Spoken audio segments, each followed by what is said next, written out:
All right, guys, we have got our Indianapolis Colts in-depth preview here. An interesting team, always is, and yeah, we're going to do what we normally do. Go through the coaching, the roster, the schedule, any bets we've made, and yeah, should be fun. And why don't we go ahead and start right here. Shane Steichen is the head coach.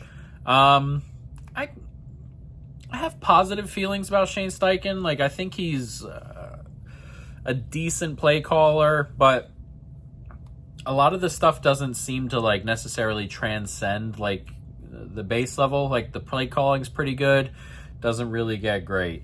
Some of the decision making is pretty good, doesn't really get great. So we'll see with Shane. There's also a world where he's fired here, and we don't have to discuss it as much. I'm not sure what their parameters are here for staying in the job. My assumption is if this team doesn't make the playoffs, they're probably moving on.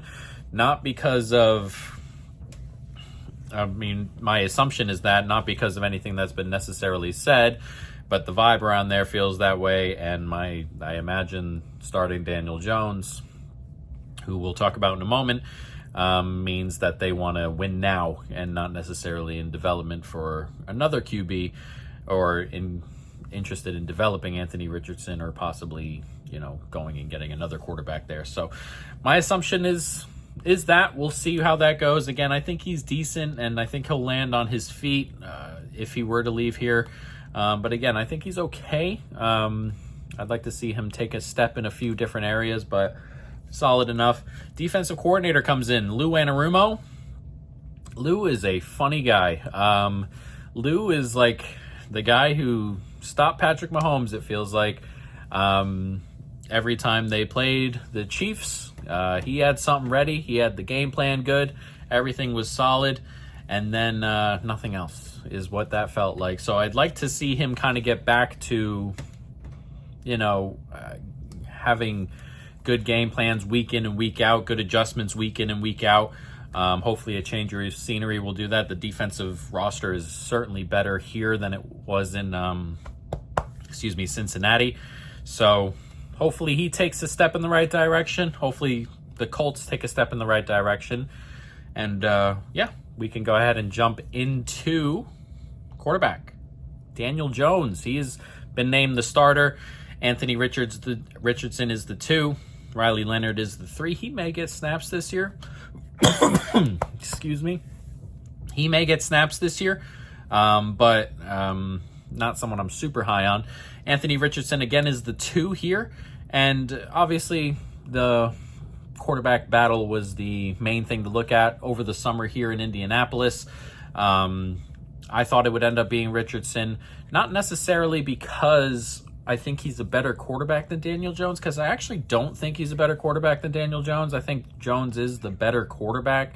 Like, if you're trying to win a football game tomorrow, the better quarterback.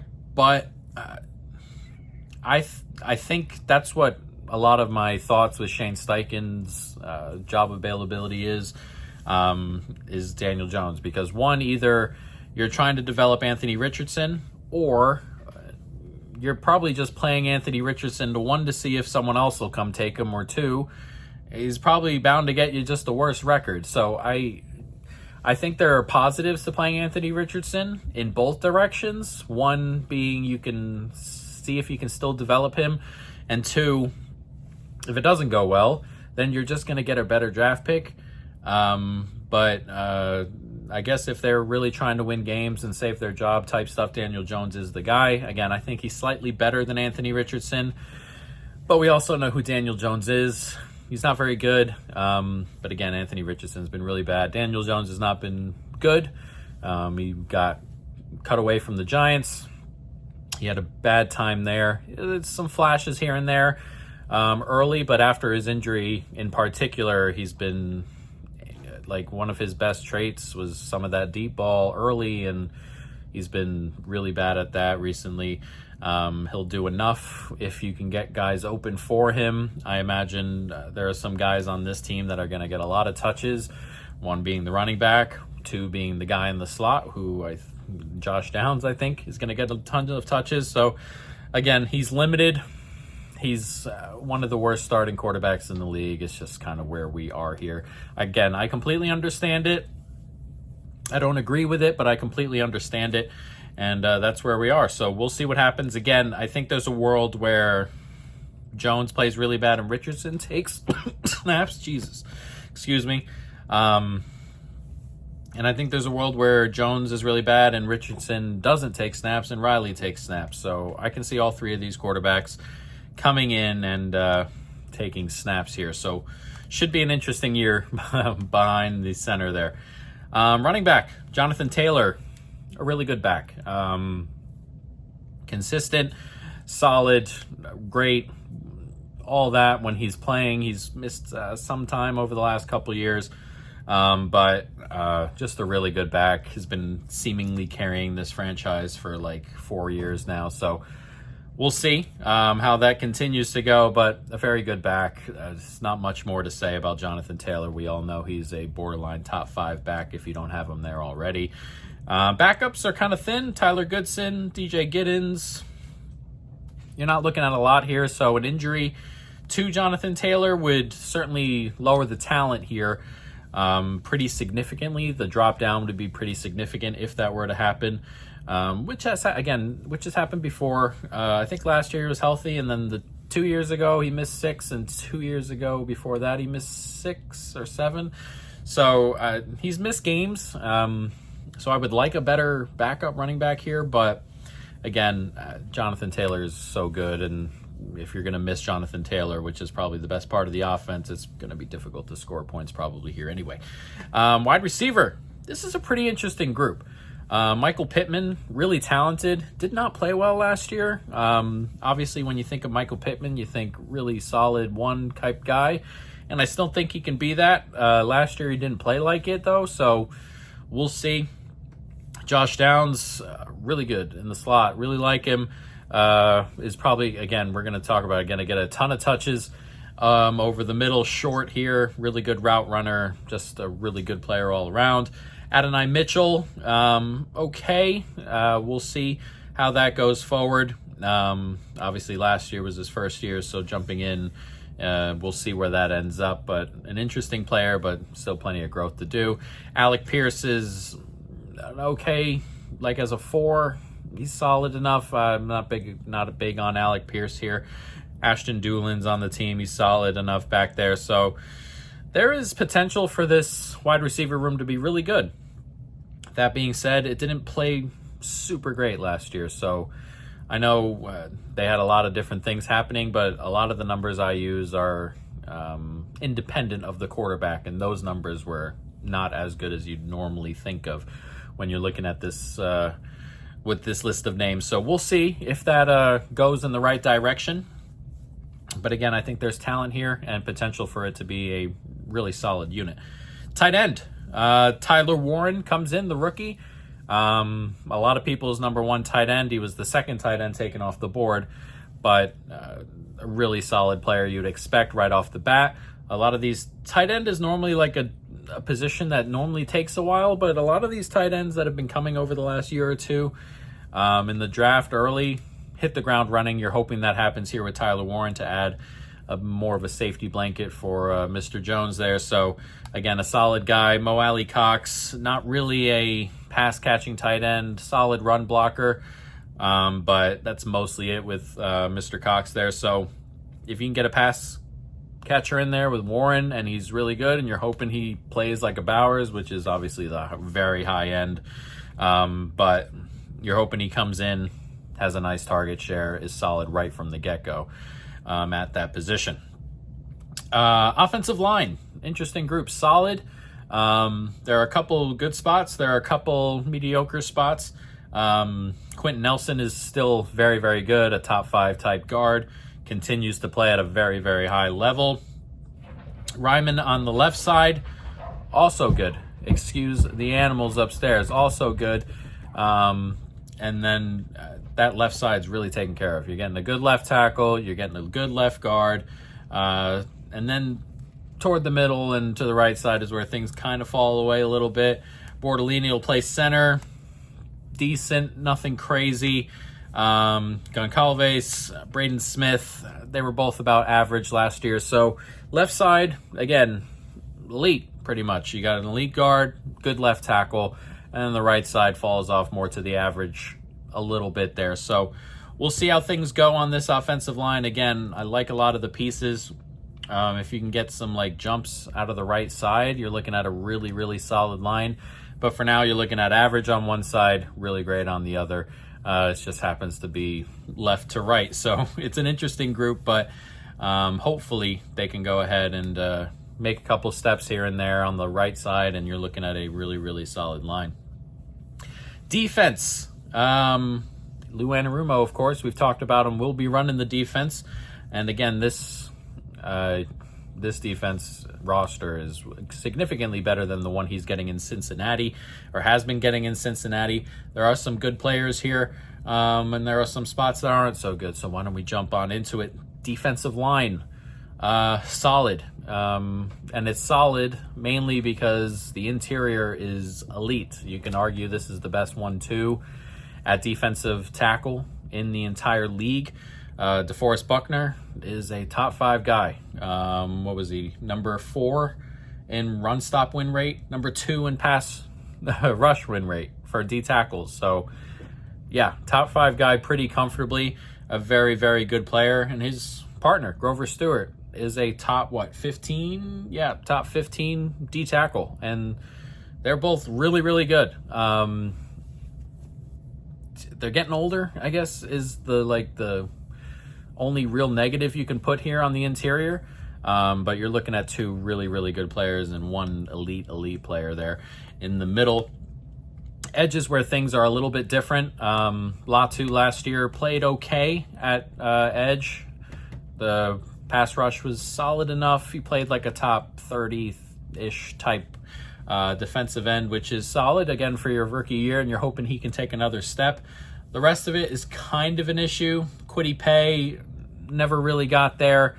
Lewis is okay. Ibukum, solid enough, though he's missed time, so we'll see what that looks like coming back. So you're hoping to find one of those guys that can just go on the other side of Latu and like make a step, and maybe Latu can make a step, and then you're looking at like if Latu takes a step and you get somebody else to play on the other side and be solid, you're looking at a really good defensive line. So they're really close, but until we see it, it's kind of middle of the pack, and it's only really middle of the pack because the other 2 are holding it up so high.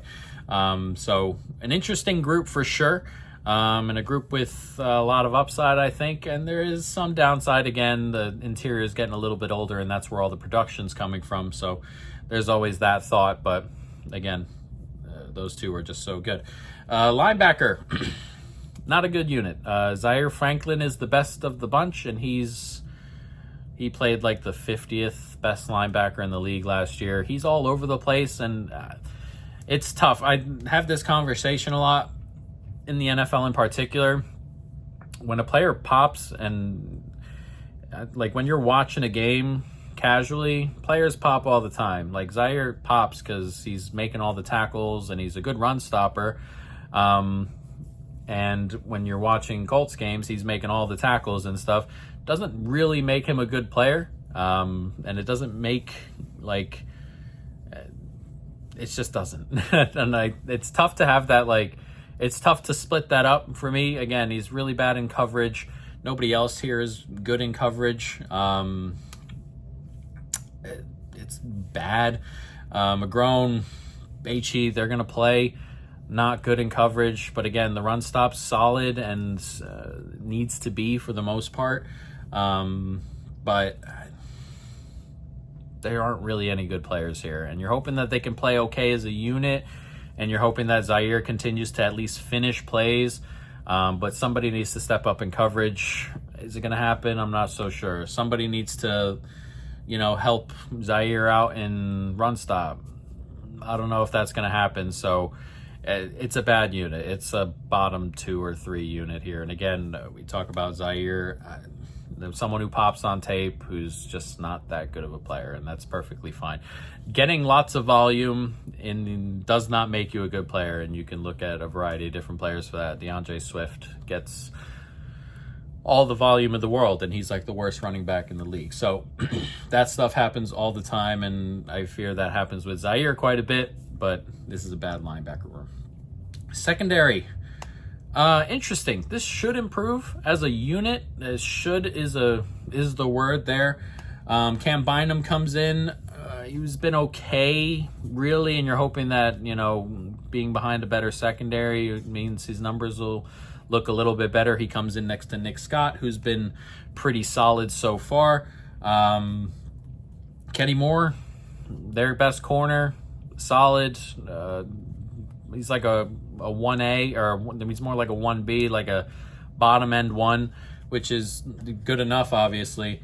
Jalen comes in, he's okay. I don't want to say okay. He's above okay. It's normally just how I kind of rank guys, okay, in that okay, solid area. He's a good 2, a solid-ish 2. Nothing spectacular. We'll deal with it. Charvarius Ward, he comes in, and you're hoping he has a better year. He's had a career of really good. And last year was hopefully a blip, but it was a really, really bad year. So definitely, 1, hoping it's a blip, and 2, he's had a good career. And normally, the defense in particular, we spoke about this in the last video with the Texans, defense is not linear in the NFL. So hopefully it's just a blip, and he comes in and he's playing in a better unit and is kind of more comfortable and doesn't have to do as much, and he gets back to being the good corner he's always been. If he is who he was last year, that's a problem, because he was really that bad last year. So we'll see. So it's a solid unit. I don't think it's spectacular, but there's solidity all over the place. Corner, solid. Safety, solid. Again, not spectacular, but decent enough for sure. Above average, I think, in my estimation, and should improve from what was last year. They move on from Brent's, who just wasn't quite getting it yet. So again, interesting unit, should be solid, should be better than last year, and that should be one of their steps. So defensively, there are some good players here. Again, the secondary is solid. The interior of the defensive line is really good. You're hoping they can generate some pass rush on the edge, and you're hoping that the linebacker group can be kind of okay. And then you're looking at a really, really solid defense, and hopefully Lou Anarumo isn't what he's been in Cincy for a little bit. And again, I know the team itself in Cincinnati is not very good on the defensive side, but he hasn't been coaching well. So hopefully just a change of scenery. Sometimes that's all you need, and hopefully that's the case here. So we'll see. On to the schedule. A pretty interesting one. There are winnable games here, some losable games here. It's very top-heavy, bottom-heavy, is how I felt about it. You start off with a home game against Miami. Denver comes in next, and then you have 2 road games here at Tennessee, at the Rams. And then some winnable home games here, Las Vegas, Arizona, both at home. And then you go to the Chargers, which you should be competitive in, and then Tennessee at home. So there's a 4-game stretch there where all 4 of those are very much winnable. At Pitt, and then Atlanta overseas there, which is a bad spot. You go on the road. It's less travel, but you go on the road, and then you go to Europe. It's tough. Then you get your bye afterward, and then at Kansas City, Houston at home is a tough stretch there. Then at Jacksonville, at Seattle, San Francisco at home, which is another tough stretch. It's just one big tough stretch, I guess. 3 road games in there, and then 2 games at home, which is Houston and San Francisco, which will definitely be very, very difficult. So a very difficult 5-game stretch. And then Jacksonville at home, and then at Houston after the fact. So, yeah, this is an interesting one. The Colts, to me, are a very average team with a very average schedule, and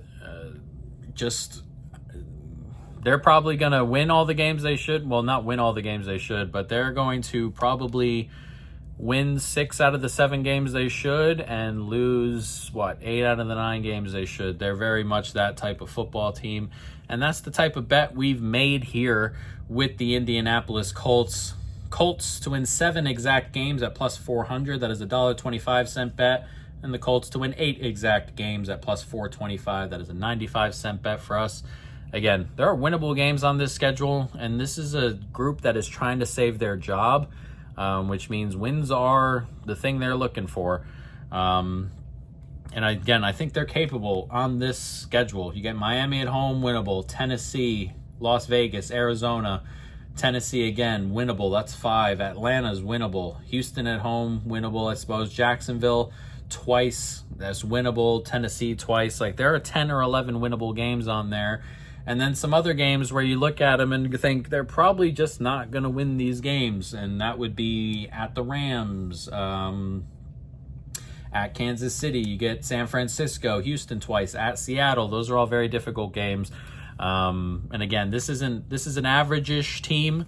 And all these games they're competitive in, if they go 7-3 in those games and then just don't beat any of the teams they're not supposed to, or beat one of them, you're looking at 7 or 8 wins, and right around the middle in this type of division with this type of vibe around the team, I think they end up on 7 or 8. So hopefully they get there. And yeah, should be a really interesting season in Indianapolis. We'll see how it goes.